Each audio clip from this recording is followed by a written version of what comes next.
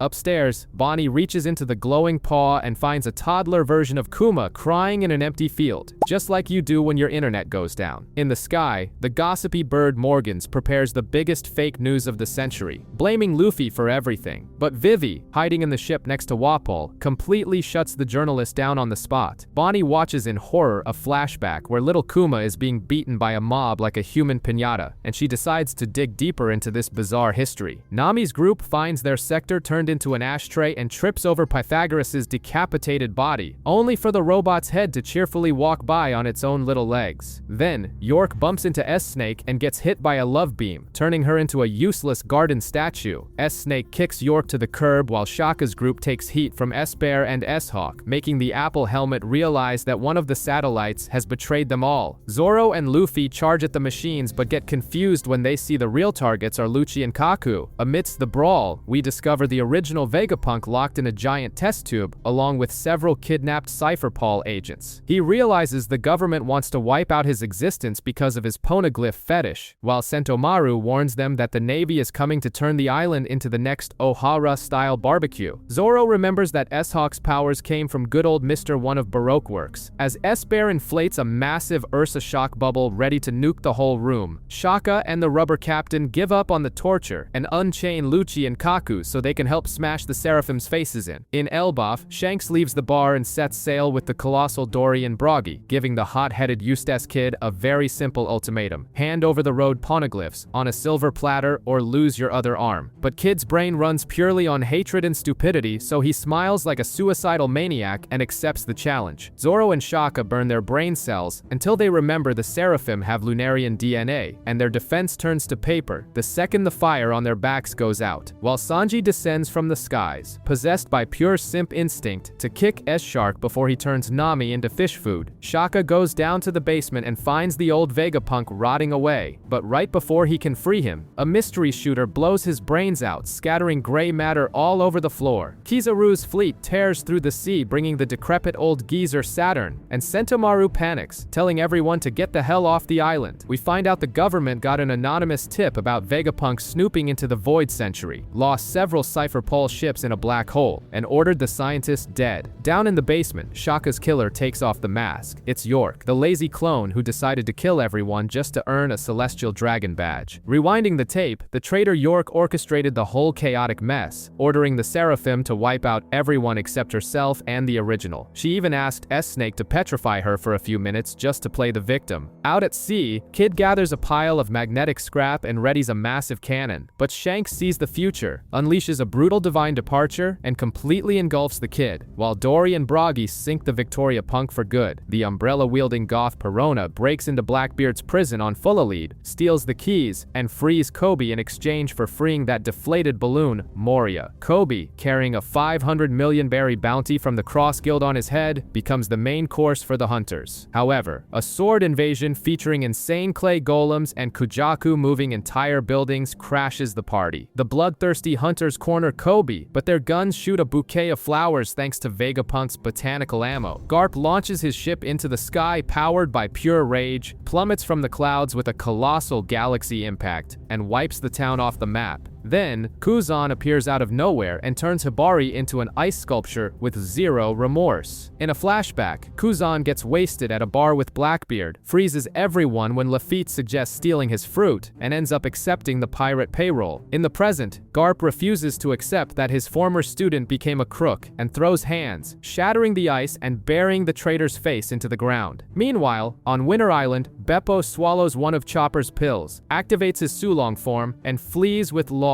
tucked under his arm. The Marines mourn the death of T-Bone, and Buggy finds out his fanatics slapped his ugly mug as the figurehead on their ship. Mihawk and Crocodile use the clown as a punching bag for being a terrible leader, but he grabs the mic and announces their goal is to claim the One Piece, instantly becoming the absolute messiah of the useless background characters. Far away, Sabo finally shows up with refugees from Lulusia to spill the tea to Dragon and Ivankov about what really went down at the Reverie. Sabo brags about making 8 nations kick the bucket on their allegiances and lay siege to Marie Joie before rewinding to the Reverie. Karasu fought the blind Fujitora, and the giant Morley went to crush Ryokugyu. When he hears that piece of trash Charlos is using Kuma as a puppet to kidnap Shirahoshi, he tosses the plan in the trash to go rescue the big guy, while King Cobra walks in completely alone to face the 5 elders. Sabo hands out beatdowns across Pangaea Castle, snatches the collar keys, and bumps into Bonnie, who was also there to rescue Kuma. Out in the courtyard, Sai and Leo smash Charlos's face into a pancake while Morley sprouts from the earth and escapes with Kuma. Before the 5 elders, Cobra asks what the D means, prompting Imu to appear out of nowhere and sit on the empty throne. Imu reveals that the D means being the official fan club of the government's enemies. When Cobra drops the name Nefertari D. Lily, Imu projects a long dark appendage and impales the king. Sabo tries to save him but catches a tentacle too, and Cobra sacrifices himself, telling Sabo to warn Luffy and Vivi about the D Club. Meanwhile, Wapol swallows the castle wall and escapes with Vivi in his throat like a free Uber ride. Vivi and the trash eater Wapol hitch a ride with the gossipy bird Morgans, who spreads the news that Cobra kicked the bucket. Sabo infiltrates Lulusia, where the people overthrow their own royalty inspired by the rumor that he killed Cobra, and the guy doesn't even deny it. But when he calls Dragon, the government wiretaps him, and Imu hits the delete button, using the absurd weapon Mother Flame to vaporize all of Lulusia off the map. Garp arrives, kicking the giant San Juan wolf into the ocean, and uses enemy pirates as flaming human shields. But the naive Kobe falls for the most obvious trap in the universe, and the old man throws himself in front of him, getting deeply impaled by Shiryu's sword just to save the useless kid's skin. Bleeding out, he trades punches with his frozen ex-student Kuzan until an exhausted draw, when Avalo Pizarro merges his body with the island and raises a colossal stone hand to crush the ship. Kobe remembers Garp teaching him that between saving a young person and an old one, you must let the old man die for the sake of the future. Back in reality, the kid finally stops being dead weight and unleashes a punch that obliterates the stone hand into thousands of pieces. But Garp orders the ship to set sail without him, living up to his own philosophy of sacrificing the elderly, laughing in the face of danger before Kuzan turns his master into a giant flesh and blood popsicle. The Earth opens a colossal crater where Lulusia used to be, flooding beaches across the globe, while Kizaru's fleet arrives at Egghead, exterminating the sea beasts. In the lab, the traitor York tries to play hardball with the 5 elders, demanding to become a celestial dragon in exchange for the Mother Flame, until the camera reveals she's tied up crying on the floor,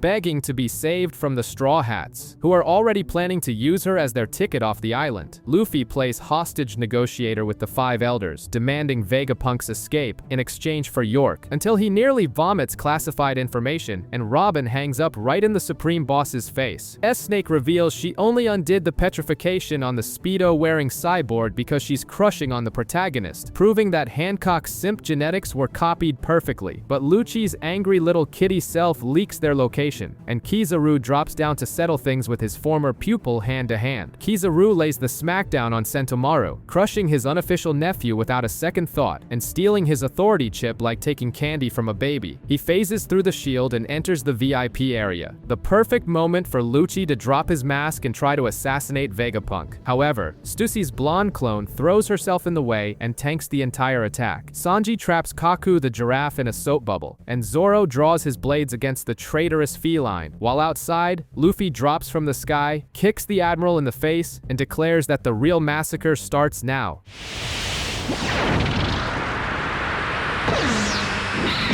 Same as 2 years ago. We're 100 times stronger.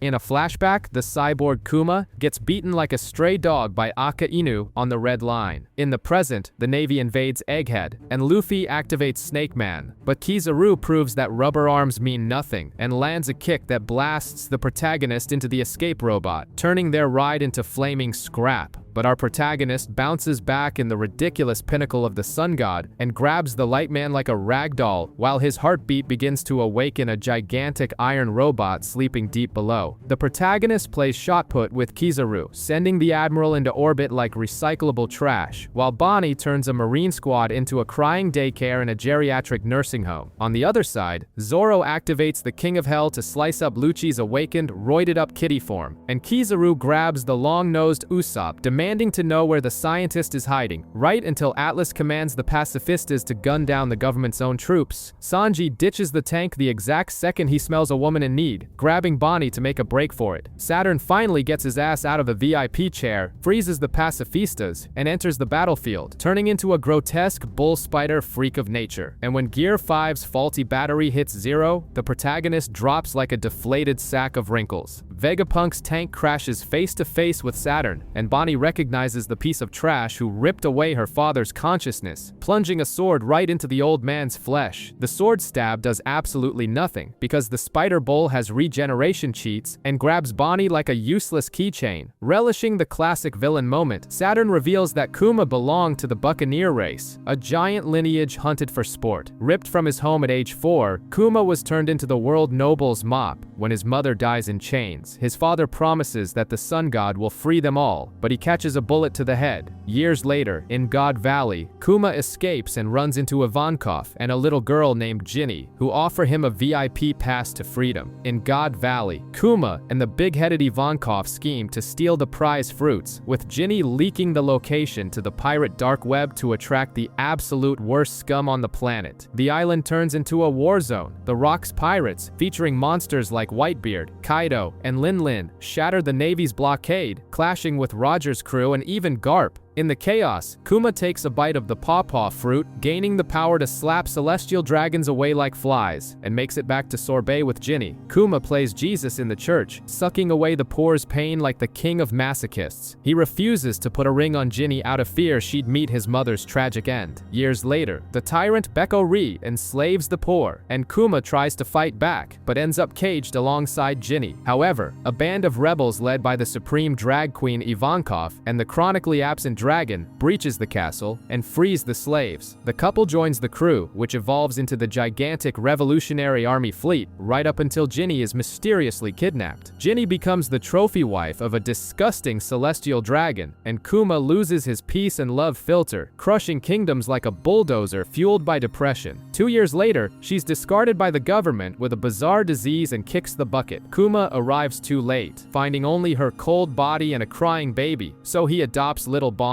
However, he soon notices the incurable sapphire scales disease on her cheek, which will kill the girl before she turns 10. Meanwhile, Beko Ri rises from the ashes and orders the annihilation of every poor person in the kingdom. Kuma obliterates the castle with a massive slap, throws the tyrant out the window, and becomes the new king. But but he stays in the church to care for Bonnie, who swallows a magic fruit and gains the power to age people. Beko Ri spreads fake news, framing Kuma as a maniacal dictator, and returns with the Navy. This forces the bear to sink the invaders' fleet, accept the label of criminal, and go on the run. Sailing in search of a cure, he hears the name Vegapunk, the apple-headed scientist on Egghead, but the treatment costs a fortune, so Kuma agrees to sell his own body as the blueprint for an army of cyborgs, completely unaware that the spider demon Saturn is already drooling over the project. Saturn snoops on everything through the wiretap transponder snail and imposes new conditions, forcing Kuma to become a human weapon, the government's new warlord, and to throw his free will in the trash forever. The scientist throws a moral fit, but Kuma swallows the thorny contract to guarantee his daughter's life, while a crazy agent traps Bonnie in the church as a VIP hostage. Submissive to his core, he completes every task, gets crowned a warlord, and is shipped off on a mission to Windmill Village, the exact place where a hyperactive Luffy is growing up. Kuma bumps into a mini Luffy training in the woods, realizes the kid is dragon spawn, and returns to undergo his voluntary lobotomy. The scientist grants him a 1-year test drive with a sliver of free will, just enough time for Kuma to write a mountain of letters to Bonnie. But that wretched Alpha intercepts the mail, leaving the girl crying on her 9th birthday. When Bonnie gets cured of the disease and tries to dip, Alpha blocks the door, fuming. But the girl throws on an old lady disguise and escapes on a ship, and when the agent leaps like a cramping frog to sink the boat, Bonnie turns into a giant woman and beats her to a pulp. Bonnie hunts Kuma across the seas, but the Tin Bear plays hide and seek because the deal forbade him from visiting her, completely unaware that Kuma was already drooling from afar over Luffy's achievements. Ordered to wipe out the kid at Thriller Bark, Kuma watches Zoro swallow all the captain's pain like a proud masochist and decides to spare everyone. Shortly after, he almost has a heart attack watching Luffy punch a celestial dragon at Saba Odi, dispatching each crew member to a different corner of the world with precise slaps. Saturn gets so pissed he orders a self-destruct button installed in the cyborg. Right before Marineford, Vegapunk fries Kuma's brain, and Kuma ejects his memories into a bubble, wishing Bonnie a happy 10th birthday before fading out, until the girl finds the bubble and drowns in tears. Bonnie cries in Vegapunk's lap, apologizing and realizing that Saturn is the real bastard here. In the present, she tries to play the hero with a copycat sun god attack right in the old man's face, but the punch lands as weakly as her will to live. The spider grabs her again and spits out the truth. He confesses to forcing the devil fruit on her when she was still in diapers and injecting the sapphire scales disease into Ginny just to test it out. Out of nowhere, a busted, falling apart Kuma shows up, eating bullets like popcorn. He dives in to save his daughter, completely ignoring the spider leg stab through his back, and smashes Saturn's hideous face into the ground with a massive hockey-infused haymaker. Saturn goes flying, leveling a block of buildings with his own face, while Vegapunk confesses he pulled a fast one on the government by installing a shutoff switch instead of a self-destruct bomb. Kuma ignores all logic and just goes to wipe away his daughter's tears. Kizaru crashes the party by planting the sole of his shoe squarely on Frankie's mug, and the sadistic old man triggers a sweeping Buster call to turn Egghead into a smoking crater. The big-headed scientist begs on his knees to cancel the Buster call, but Saturn couldn't care less. Doberman unleashes a hail of lead on the city, taking down even their own useless marines. Kizaru cuts the reunion short by kicking the blonde simp and the crew down the abyss, while Kuma and Bonnie plummet like dead weight. But karma acts fast. The Navy calls in a panic, reporting that an absurdly overpowered force just sank their ship and is incoming. Our protagonist digests an entire feast in the blink of an eye and turns the floor into a giant trampoline. Atlas drops the cheat code for Bonnie, who screams for the pacifistas to stop. The machines obey like good little puppies, turning their cannons on the Marines because the big head hacked the system, putting the brat's authority above the 5 elders. When the ground jiggles like gelatin, the old man realizes the warrior of liberation is in the house, just as the giants Dory and Bragi arrive, tearing through the Navy battleships. The prehistoric giants keep playing Boat Smasher, having come to pick up the white-haired god. The pink-haired brat chats with the protagonist, who is totally clueless that he's become a religious icon. But when he sees the big-headed scientist skewered like a kebab, he snaps and unloads a combo on the demonic senior citizen. The nine-tailed fox and Blackbeard sniper pop up, just touching Saturn to complete their mission, while the Mudman, who had been completely forgotten about, shows up crawling and crying to be recruited. The sniper and the fox reject the Mudman, thinking he's an amateur assassin, but the coward plays his trump card, revealing he knows the address of 2 ancient weapons, and the villains agree to let the useless guy hitch a ride. The light man appears, kicks the cook in the face, and thrusts his light sword through the scientist's chest, nailing the coffin shut on the smartest man in the world. Vegapunk takes his last breath, triggering an automated video broadcast that's about to throw the filthy truth right in the universe's face. The dying big head decides to spill the tea to the whole world. Dressrosa, Wapol, and the Water 7 gang drop everything to watch the dead man's live stream. The protagonist plays patty cake using Kizaru and Saturn as symbols, flattens them like pancakes, and hurls the duo into the stratosphere. Back in the Marie Joie retirement home, the other 4 decrepit elders realize the tape is going to ruin them and draw satanic pentagrams on the floor to invade the island. The 5 satanic geriatrics step out of the pentagram, showing off their awakened mystic personas, and the protagonist lets out a scream of panic. Saturn, Topman's boar, and Shepherd Sandworm try to swallow the kid, with the worm gulping him down on the first try. The blonde simp calls Zoro dead weight, so the Mosshead unleashes his fury and slices up the CP0 kitty with a single strike. The giants of Elbaf arrive, squish Saturn and Topman into an old man sandwich and chop off the sandworm's head. Mars's bird form paralyzes Jinbei with just a glare, but the fishman slaps Lucci so hard it forces him back into his human form. The boar lets out a burp of Supreme King's haki so brutal it rips off the protagonist's clothes, skin, and dignity. When the spider spits poison balls, the rubber boy rips out a palm tree, chews it into the shape of a baseball bat, paints it gold, puts on a helmet, and bats the balls right back into their wrinkly mugs, though he admits the parasites just regenerate everything. Meanwhile, a colossal, ancient iron giant wakes up out of nowhere and walks toward the beach, tearfully begging Joy Boy for forgiveness. The Vice Admiral squad arrives foaming at the mouth to arrest Bonnie's group, but the Speedo-wearing Cyborg and the Lowly beat the crap out of Red King and Pomsky. The vampire Stussy announces she's staying behind to deactivate the deadly dome, and Edison's mini tin can body flies into the Death Shield, melting his own chassis to secure their escape. On the ground floor, the sandworm tries a violent suction attack and the protagonist shoves an entire building down the beast's throat. The whole world stops scratching its crotch to glue their ears to the broadcast. Mars thinks he's the smart guy for destroying the transponder snail, only to find out he blew up a useless replica. Nusjiro tries to slice Bonnie, but Sanji, the ultimate simp, swoops in to defend the lady, while the giants, Oimo and Kashi, restrain the macabre skeletal horse by its bones. Saturn recognizes Robin as the survivor of the Dead Nerds Island, forcing the crew to form a human wall, and the dead man drops the final bomb. All the continents of the world are about to sink into the ocean.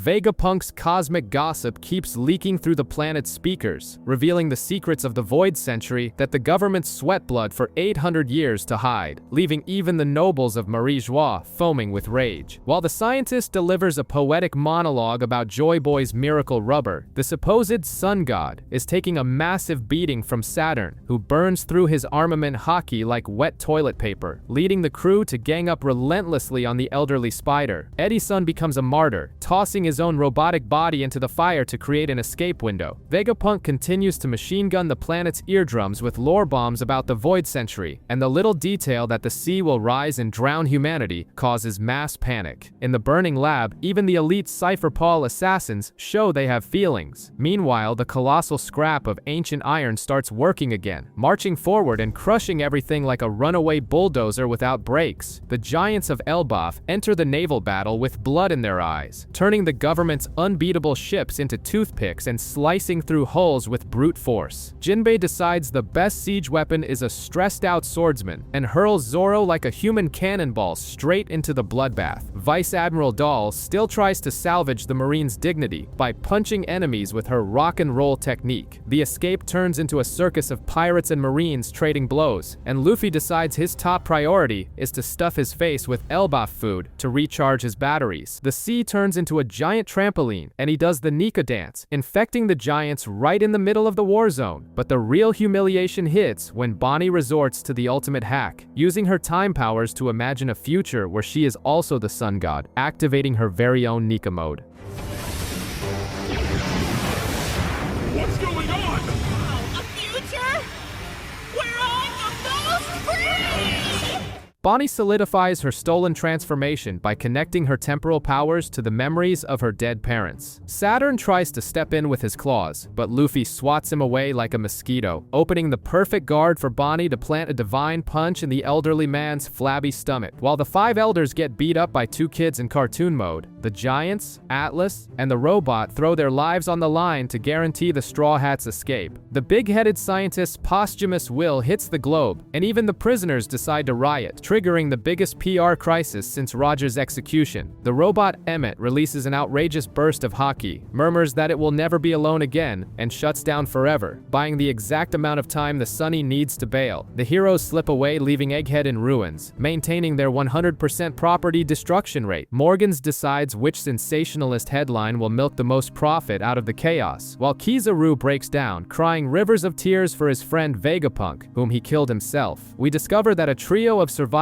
clones surgically deletes their own memories in a self-preservation scheme, and the Straw Hats set a direct course for Elbaf. Luffy shoves grapes down his throat in a deep depression because he promised to get the old man off the island and failed, and Zoro sweats bullets, terrified that the crying will ruin their reputation as emperors. The crisis lasts exactly 2 seconds because Lilith chimes in to say the old man is technically still alive, instantly curing his depression. On the other side of the world, Emu punishes the useless Saturn, sucking away his life essence until he's just a shriveled husk, while Bonnie and Kuma get their cute moment. The booze fest continues en route to Elbaf when Bartolomeo gets the brilliant idea to burn Shanks's flag. The redhead hands over a vial of poison to shove down Luffy's throat, but the loyal lapdog downs it himself to save his idol, and the poison turns out to be faker than his will to go to the gym. Yasopp, having zero patience for fools, blows up their ship with a single shot. Far away, Blackbeard returns to full a lead, foaming at the mouth, but his devilish smile returns when he finds out Garp is alive and captured, becoming a premium hostage. Back on the Eric, the Sunny and the crew vanish, and Nami wakes up with a brutal hangover, dressed in a ridiculous Viking outfit, trapped in a room made of giant building blocks. The architectural nightmare continues in Big Stein Castle. Nami finds Usopp getting beaten up by a giant cat wearing a crown. She tries to fry a hedgehog, hits the cat, which then turns into a monstrous lion. Usopp, coward as always, swears it's a drunk hallucination, and the lion smacks him in the face to prove the pain is real. Just as the 2 useless pirates are about to become pet food, Luffy, Zoro, and Sanji show up in full Viking cosplay, delivering a triple attack that turns the lion back into a kitty. Meanwhile, Nami nearly pulls her hair out watching these 3 peanut brains chill out in a place with absolutely zero logic. The crew bumps into a nutjob riding a grasshopper who warns them they are in the land of the gods and should never go to the temple. Naturally, Luffy activates his single brain cell and runs exactly there. He smashes his face into his own reflection, the mirror shatters, and the sky cracks. They're trapped inside a giant diorama, turned into action figures. When the guards invade, Luffy hands out beatings and sets the scenery on fire. The sun god panics seeing his scale model go up in flames, and they hijack the cat Iscat as a mount and flee. The sun god throws a colossal tantrum, marching through the burning temple and swearing revenge. We find out this diorama stalker is the navigator of Hyrule Dean's new giant warrior pirates, who kidnapped the Sunny and changed everyone's clothes because he thinks humans are inferior. When Sanji realizes this pervert was the one who undressed Nami, he spontaneously combusts with rage. But Nami doesn't need a white knight. She summons Zeus and drops a lightning bolt right on the giant voyeur's forehead, and Luffy smashes through the diorama wall with a punch. The crew on the ship gives up looking for the lost members and sets sail for Elbaf. Out on the ocean, the gang reads in Morgan's newspaper that Luffy is being blamed for Vegapunk's murder. Dory and Broggy reveal that Hyrule Dean is the Prince of Elbaf, but the real danger is the Cursed Prince, who killed his father to steal a devil fruit and was crucified. The very next second, Luffy lands at the bottom of a pit face to face with the tied-up blindfolded giant, who introduces himself as Loki, the sun god destined to destroy the world. Loki brags about his 2.6 billion bounty and explains that the pit is the underworld, where he's been chained up in Sea Prism Stone for 6 years. When a human lackey grumbles about getting beaten by Shanks, Luffy's ears go on high alert and he tames all the giant beasts around him. Loki tests his limits by calling Shanks a coward, and Luffy shifts into gear 4th, throwing a lethal punch that the giant dodges by a millimeter, desperately screaming that it was just a joke. The piece is shattered by a yell that Saul has suddenly collapsed. The ship surfs a literal beam of light to Elbaf, and Dory and Broggy explain that the land has 3 layers: the underworld, the sun world and the celestial world. The reunion finally happens and they get the Sunny back,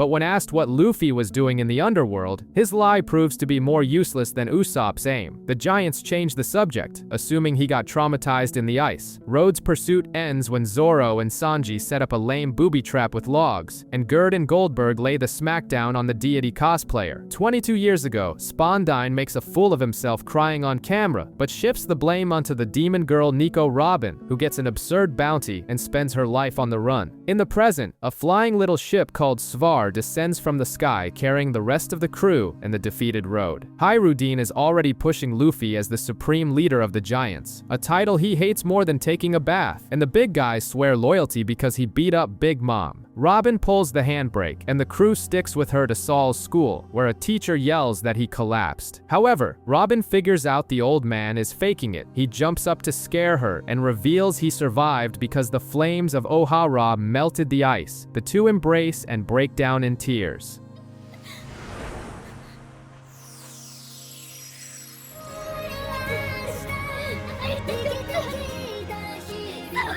Luffy freezes up during a thank you speech, and Robin cracks up seeing her captain act like a teenager meeting his father-in-law. Lilith lands, tearing through the sky. The giant refuses to believe this little girl is Vegapunk, so Jinbei unloads a crate containing a mature clone of the scientist. Lilith confirms that Kuma can be fixed. At the Walrus School, Luffy, Usopp, and Zoro are almost squashed by brats hunting humans, but giant girls scold them. The teacher Ripley wakes up, revealing they were stepping on her, and explains that King Harold turned Elbaf into a bunch of peaceful merchants. In the library, Robin's little book swells into a massive tome, and she cries seeing Ohara's childhood perfectly intact. Deep in the depths, Loki makes a mysterious call to a certain Duke Shaggy, and back in the village, two humans pop out of nowhere inside a pentagram in the throne ruins, proving that this crew's vacation is about to plunge into satanic chaos.